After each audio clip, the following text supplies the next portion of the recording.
Welcome sa another vlog. Ngayon magpapalit po ako ng flyball ng NMAX. Okay, ayan. So, ang unang gagawin ko, babaklasin ko muna to. Okay, meron siyang mga screw. Phillips screw lang naman. 1, 2, 3, 4, 5, 6, 7, 8, siyam. So, siyam na screw to na babaklasin. Madali lang naman tong baklasin. Ayan. Ayan, so naalis ko na lahat ng screw. Ayan, ito yung cover. Naalis na yung cover. Ayan, sabi muna natin yan. Okay, ang next na tatanggalin natin itong cover na to. Ayan, so meron siyang mga screw. 1, 2, 3, 4, 5, 6. So 6 na screw. Yan yung aking babaklasin ngayon. So ayan, tanggal na siya. Ayan, baklasin yung cover na to para makita ko yung belt. So okay, yan, naluwagan ko na to.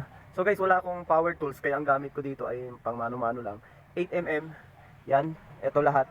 Niluwagan ko na siya kasi ito yung next kong babaklasin. So yan, mayroon dito, natabaklas ko na. Siyam na tornilyo na 8mm. Ito yung mga tornilyo na naka-cover dito. Yan, so pwede ko nang tanggalin yung cover. Okay, ayan, natanggal na yun. So babaklasin ko naman ito. Ito yung next ko na babaklasin. At ito, para ma-pull out ko yung belt at makita ko na rin yung loob dito. Ayan, so natanggal ko na.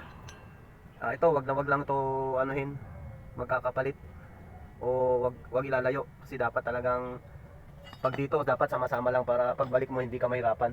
Kasi pagka hindi magkasama yung mga gamit no binaklas mo, pagbalik mo mahirapan ka diyan.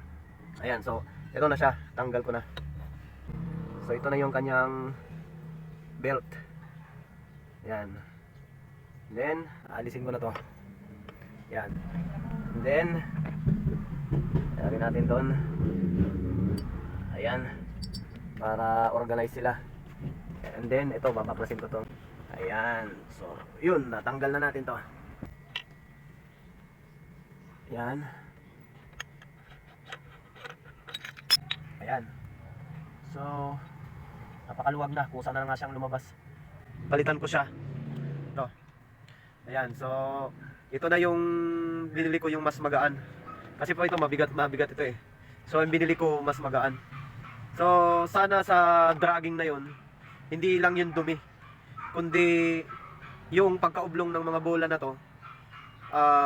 Hopefully yun yung dahilan ng kanyang sobrang dragging. So palitan ko na siya. Ito ipapalit ko na mas magaan. Okay, so ibabalik ko na siya. Okay, so ito alisin ko to. Yan. At ilalagay ko na sila. 1, 2, 3, 4, 5,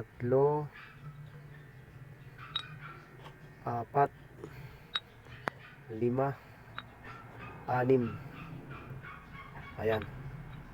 So nilagay ko na lahat yung 6 na bola. Dati kulay itim. Ayan o, ngayon kulay puti. So lahat ng bola na tinanggal ko doon sa loob, lahat may tama. So ibig sabihin po, hindi lahat ng dragging angkos ay madumi lang ang CVT. O hindi lahat ng nag CVT cleaning ka, mawawala na yung dragging. So meron pong mga rason kung bakit yung dragging hindi nawawala. Kagaya po nito. Kahit anong linis mo sa CVT mo, kung ganyan na may tama, ayan, ito po yung ano na yan. Ayan. Pag ganyan may tama na maliit, parang 100 lang ng pintel pen, pwede pa yan. Okay? Kaya pa yan. Madadaan pa yan sa hindi ramdam yan. CVE cleaning mo lang, baliwala yan. Okay? Or, yung ganito. Ayan, yung marka na yan. Yung mga ganyan, siguro pwede pa pero asahan mo na, ayan, yung guhit na yan. Asahan mo na anytime.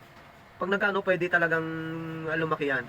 Pero, pagka ganito na ang tama, ayan, yung parang V, ayan o, ayan, yung parang V, wala na talaga, dalawa pang magkatabi, ayan o, ito at saka to, so ibig sabihin, oblong, ayan o, oblong na to, so hindi na talaga siya pwedeng remedyo, ayan o, kung titingnan na yan o, oblong na eh, dalawa pang magkatabi, so kailangan talaga palitan, okay, ganun din to, ayan, oblong din, ayan o, so kaya pinagpapalitan ko na siya Dahil pagka ganito ang tama, pagka ganito yung tama ng mga bola, ayan, to dala-dalawa pa, kabilaan. Pag ganito ang tama ng bola, kahit anong CVT cleaning mo, kahit anong gawin mo, hindi mawawala ang dragging. So hindi lahat ng dragging ang dahilan, ang solusyon is CVT cleaning.